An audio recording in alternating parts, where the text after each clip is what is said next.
Trump తీసుకునే చర్యలు తాత్కాలికంగా అమెరికన్లకు ఉపశమనం కలిగిన దీర్ఘకాలంలో నష్టం చేస్తాయా? విదేశీ వస్తువులపై సుంకాలు పెంచితే అమెరికాకు ప్రయోజనమా? ట్రంప్ తాజా నిర్ణయాలేంటి?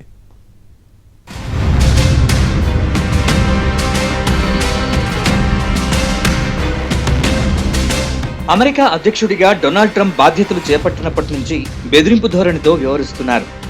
అగ్రరాజ్యాధిపతిని కాబట్టి ఏం చేసినా చెల్లుబాటు అవుతుందన్న ధోరణితో వ్యవహరిస్తున్నారు ఆయన.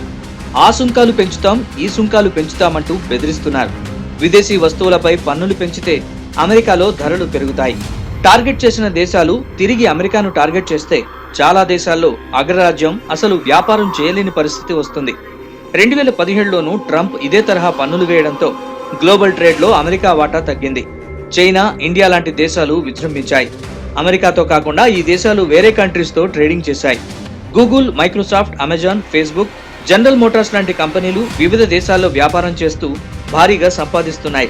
ప్రత్యామ్నాయాలు చూసుకుంటే ఆయా కంపెనీలు నష్టపోయే అవకాశం ఉంది. Japan, Italy, Sweden, Vietnam, Greece, Turkey లాంటి దేశాలు గ్లోబల్ ట్రేడ్ లో వేగంగా ఎదిగాయి. గతంలో ట్రంప్ అధికారంలో ఉన్నప్పుడు సంపన్న దేశాల వృద్ధి రేటు బాగా తగ్గింది. అభివృద్ధి చెందుతున్న దేశాల వృద్ధి రేటు వేగం పుంజుకుంది.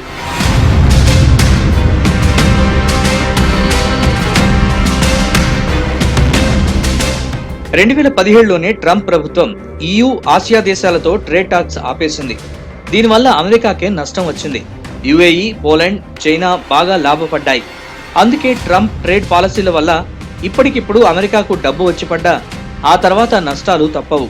అమెరికా సామ్రాజ్యవాదానికి లొంగిపోయే దేశాలేవి ఇప్పుడు లేవు. అమెరికన్లను ఆదాయ పన్ను నుంచి విముక్తి కలిగించేందుకు ప్రతిపాదనలు సిద్ధం చేశారు డొనాల్డ్ ట్రంప్. ప్రజలు స్వేచ్ఛగా ఖర్చు చేసి ఆర్థిక వ్యవస్థలోకి నిధుల ప్రవాహాన్ని పెంచే దిశగా అడుగులు వేస్తామని తెలిపారు. ప్రజల్ని ధనవంతుల్ని చేయడమే తన లక్ష్యమన్నారు. ఆదాయ పన్ను కోతతో ప్రభుత్వ ఖజానాకు ఆదాయం తగ్గుతుంది. దీన్ని దిగుమతి సుంకాలతో భర్తీ చేసుకోవాలన్నది ట్రంప్ ఉద్దేశం. అమెరికన్లపై పన్నులు వేసే బదులు విదేశాలపై పన్నులు విధించి అమెరికన్లను సంపన్నులు చేయాలనుకుంటున్నారు. విదేశీ పన్ను వసూళ్లకు ఎక్స్టర్నల్ రెవెన్యూ సర్వీస్ బాధ్యతలు స్వీకరించిన వెంటనే ఈ పేరు మారుస్తూ ట్రంప్ ఎగ్జిక్యూటివ్ ఆర్డర్ జారీ చేశారు.